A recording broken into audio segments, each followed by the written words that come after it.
Hi வணக்கம். இன்னைக்கு நம்ம வீட்டில் என்ன சாப்பாடுனா, நம்ம வீட்டில் ஃபிஷ்ஷுங்க. ஃபிஷ் குழம்பு மீன் குழம்பு நான் எப்படி பாரம்பரியமான முறையில் செய்கிறதுன்னு நான் உங்களுக்கு காமிக்க போகிறேன். ஃபஸ்ட்டு அடுப்பில் என்ன வச்சுருக்கோம்னா, கடாய் வச்சுருக்கோம். இப்போ ஆயில் ஊற்ற போகிறோம். ஓகே. ஹாய் ஃப்ரெண்ட்ஸ், நம்ம இப்போ நல்லெண்ணெய் ஊற்றிக்கிட்டோம். சரியா? அடுத்தது நல்லெண்ணெய் காஞ்சோன்னு நம்ம என்ன பண்ண போகிறோம்னா, சோம்பும் வெந்தயத்தையும் போட்டு தாளிக்கிறோம். நீங்களாம் என்னத்தை போட்டு தாளிப்பீங்கன்னு கமெண்டில் சொல்கிறீங்களா?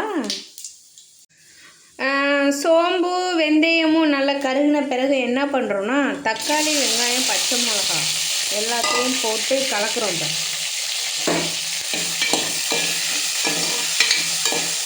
எல்லாத்தையும் போட்டு கலக்கிடுறோம். ஓகே, நல்லா வதங்கிடும். இன்றைக்கி அதிரடியான நம்ம வீட்டில் மீன் குழம்பு செம்மையாக போயிட்டுருக்கு. உப்பும் மஞ்சத்தூளும் போட்டேன், அப்போ தான் நல்லா வதங்கும்.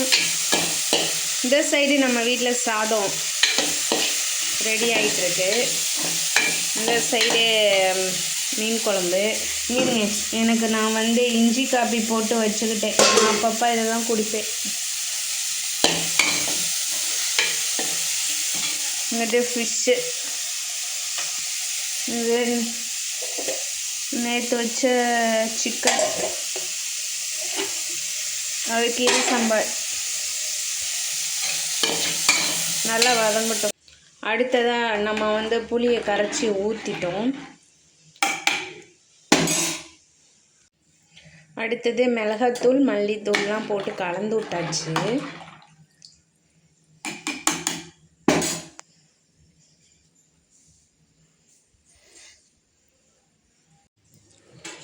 அதோட மாங்காயெல்லாம் போட்டு கலக்கி விட்டுக்கலாம்.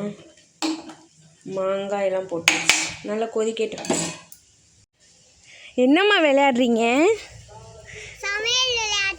எங்கே காமி, என்னென்ன சமைக்கிறீங்க காமிங்க. அது என்னது? இது சோறு, இது பொடி, இது கீரை, இது தேங்காய் சட்னி, இது பொடி. Very good. இவ்வளவு வெரைட்டியாக செஞ்சுருக்கீங்க. நல்லா சமைப்பீங்களா? சரி, ஓகே. சமைங்க. நான் அம்மா வீட்டுக்குள்ளே சமைக்கிறேன், நீங்கள் வெளியில் சமைங்க. ஓகே. மீன் குழம்பு கொதிச்சிருச்சா? மாங்காயெல்லாம் வெந்துருச்சான்னு தெரிலனா, வெந்துருவானா. நம்ம இப்போ என்ன பண்ணுவோம்னா, மீன்லாம் எடுத்து போட்டுடலாம். கருவேப்பிலையெல்லாம் போட்டாச்சு, மீன்லாம் எடுத்து போட்டுடலாம். ஓகே. மீன்லாம் எடுத்து போட்டாச்சு. மீன் குழம்பு ரெடி ஆகிட்டு. மீன் நல்லா வெந்தோன்னே இறக்கிற வேண்டியதான். சிம்பிள் தான் குழம்புலாம். ஓகே. பெப்பர் பவுடர் லாஸ்ட்டாக வேணால் தூவிக்கலாம்.